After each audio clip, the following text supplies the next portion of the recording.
I think that applause was warranted. 2 days ago, we introduced him. I'll wait for the signal before the live stream starts.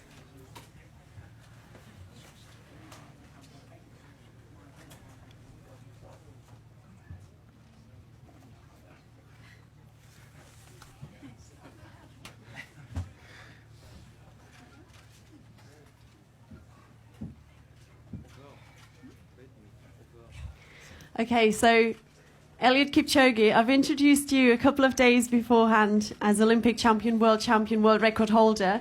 I think now, of course, the title greatest marathoner of all time is undoubtedly yours, as if it wasn't beforehand. Absolutely, congratulations from everyone here. Just very quickly, housekeeping-wise, we've already said it. We've got 2 microphones here at the front. If you want to ask a question, when it comes to asking questions, just put your hand up. I'll pick the various journalists. Once you have the microphone, just state your name and the outlet that you're from, ask your question, and then kindly pass the microphone back to us. But now, first of all, Eluid, you just mentioned that from the first kilometer onwards, you knew that you were going to go under 2 hours. When you saw the support that turned out in the streets today, could you have imagined anything like that? First, let me take this golden time to thank the whole team. Let me start with the team and the in-house team for the great thought that they really think that you want to see a human being making history in sport after 65 years of Roger Bannister. And we thank the Global Sports, that's my management. And we thank my coach, Patrick Sang. Thank my family, thank my sponsor, Hennen and Nike, all the sponsors. Let me thank all the human beings who have actually glued to their TVs watching this 1 hour 59 minutes marathon. Let me go to your question that about from the first kilometers I was really comfortable. I've been training for it for the last 4.5 months, and above all, I actually I've been putting in my heart and my mind that I want to run under 2 hours in marathon to make history and pass a positive thought and a message to the whole world that no human is limited. So you talk about the message there and how no human is limited. When it comes to believing in something and actually being given the opportunity to do something, we've got someone here, Surgeon Ratcliffe, if you could join Eluid, please, at the front table, because you played a very big role in actually making this whole endeavour possible. When you see how it turned out, are you pleased with the end result? Yes, I'm quite happy. Well, I think, it's a sport, isn't it? And I knew, I could see that Eluid believed he could do it, but, I'm a very amateur runner, and, sometimes, and everyone's the same who runs, you go out and you have a run, and sometimes it's a good run, and sometimes it isn't, and you don't really know why that is. So it's sport. There are no guarantees in sport, are there? You could have had a bad day, but you had a really good day. Well, maybe you always knew you were going to have a good day, but anyway, it's sport. There's no guarantees in sport. Absolutely. An amazing achievement. I mean, an extraordinary. I have to say that one thing I will never forget is that last 30 seconds where we saw you coming along. You just had that last half a kilometre to go, and you broke free from the group and the car, and it was just you, and you looked. I mean, your feet really weren't. You accelerated. Can you believe that? You accelerated, and it didn't look like your feet were touching the ground, and your face was so calm and tranquil. And my face would have been tortured and in pain. I think that's a good point, because there was this moment in the race when you just send the pacemakers away. They were staying behind, and you had this typical Eluid smile on your face. What was going through your mind then, Eluid? That was my best moment in my life. That it's only 500 meters to go, and it's the time actually to make history. Pressure was actually very big in my shoulders. In fact, yesterday I had a lot of pressure, although I receive a lot of phone calls from President of Kenya, deputies here. I receive a lot of calls from all over the world and all the messages with encouragement. And you know, when you receive a lot of calls from high-profile people, it's on the other hand, it's a pressure.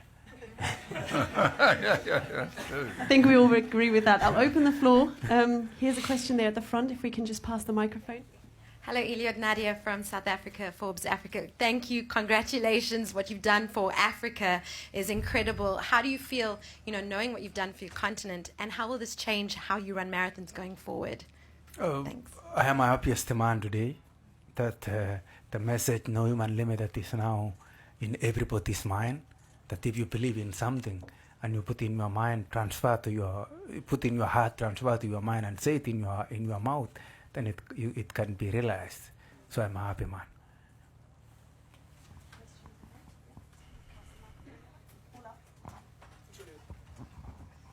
Hello, my name is Knut Okresek from the Daily Österreich here in Vienna.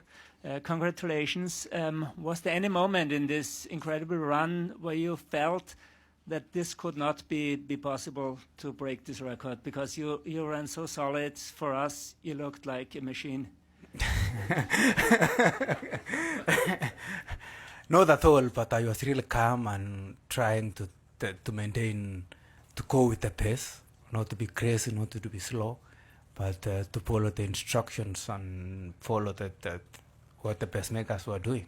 So in my mind, actually, many things were going in. Will it happen? What will happen in 30 kilometers, 35, 40? But all in all, my mind was actually on running under 2 hours. So I had it was not 50-50, no. It was 90%. I'm Olaf Brockmann, Kronzeitung Vienna. What can you say about the pacemakers? Was it perfect? You have seen some mistakes, or was it just smooth and just perfect?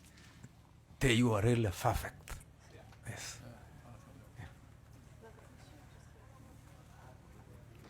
Hello, Eluid. Congratulations. Kobe from Give Me Sport. So one of the biggest differences today between now and Monza was the presence of a crowd. There was children running parallel to you behind the barriers and people cheering you on. Just how much of a difference did that make? The difference only is the experience that I gained in Monza. Monza was the good test, and today I have actually realized my dream from Monza.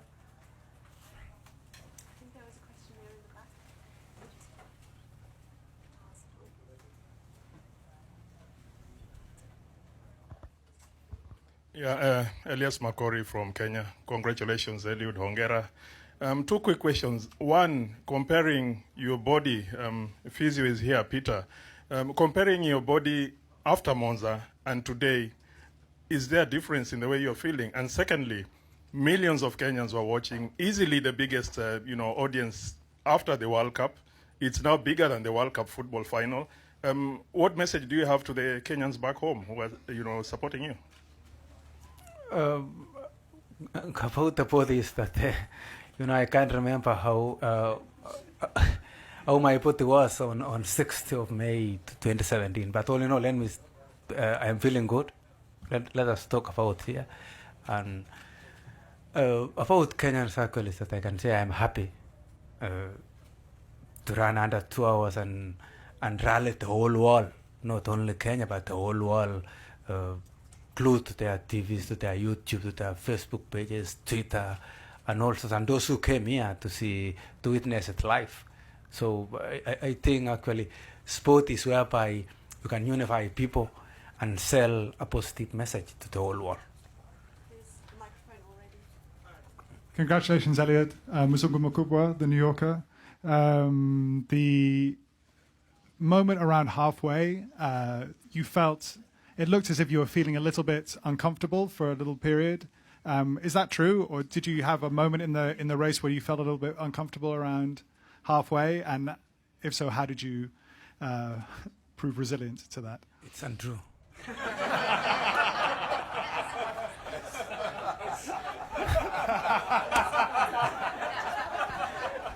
Right. Good answer. Congratulations, Mr. Kipchoge. I'm from La Vanguardia in Spain. Do you have the feeling that you can go even faster? That's beyond my conscience. I think I have found my pace whereby no other human being after. Let me ask you the question before anything other question. Who is 65 years old and above? Here in the room. 65? Yes, and above. How many? Older than 65. It's only 10 people. But most of you did not see Roger Bannister running. So you should be celebrating to see me running after 65 years old.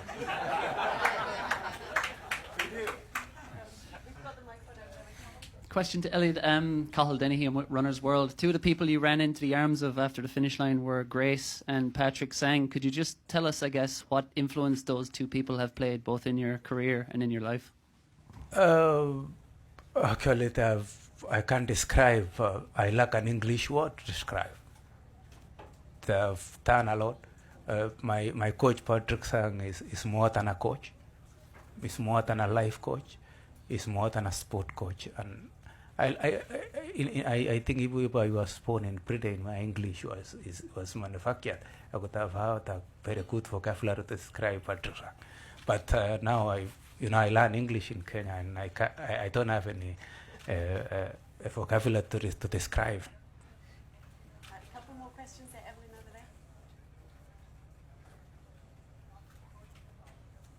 there. Evelyn Water from Olympic Channel. Congratulations, Kipchoge. Do you now agree that you're one of the greatest marathoners of all time, or do you still want to hold back on that thought? I'm a believer of challenges, and I believe that if you climb one branch, you aim for the next branch. So I'm happy to be the great to run under 2 hours, but I don't know if I am the great one. You know, in Africa, I have come from Africa, and they say you can shape your hair alone. Somebody else can shape. You cannot be your own papa. You cannot get a machine and shape your hair. Somebody else can shape. So thank you for telling me I am the great one. Eluid, Neil Barker from SNTV and the Associated Press. On Thursday you said if you achieved this today, it would be the equivalent of man landing on the moon. So shall we be talking about you in the same breath as Neil Armstrong now for the rest of history? I think together we have gone to the moon, and now we are on Earth. That's why we are doing. Where would you place this in history, in the context beyond the sporting world? I think this is a big history, and it can be translated in a positive way and in another way. But all in all, is that what I'm trying to say is that all of us in the whole world, for the last 2 hours, we were in the moon, and after breaking the 2 hours, we are now on Earth. I think that's a couple more over there, maybe just here, and then we'll wrap it up slowly. Yeah. John Goodbody from the Sunday Times in London. Can you tell me, what time did you wake up this morning? How did you prepare this morning, and what did you have for breakfast? I slept last night at 9, and I had a good sleep up to about 3 o'clock. Then I just go to the toilet, and I didn't sleep again. Then I woke up 10 minutes to 5. And I think my hardest time is ever in my life is between 5 o'clock and 8:15. It's a good time. It was more 4 hours, but it was like 30 minutes. So I ate oatmeal for breakfast. Sorry. Oatmeal. Yeah. Congratulations, yes. Pimbal from Algemeen Dagblad. You say between 5 and 8:15 it was the hardest hours in your life. Yes. Can you describe those hours? Because I can't describe it. I can say it 4 hours like 30 minutes. So it was really fast, and I was nervous everywhere. I felt like I am a little bit weak and all those things. speaking of time wrapping up fast, I think we have to wrap it up now.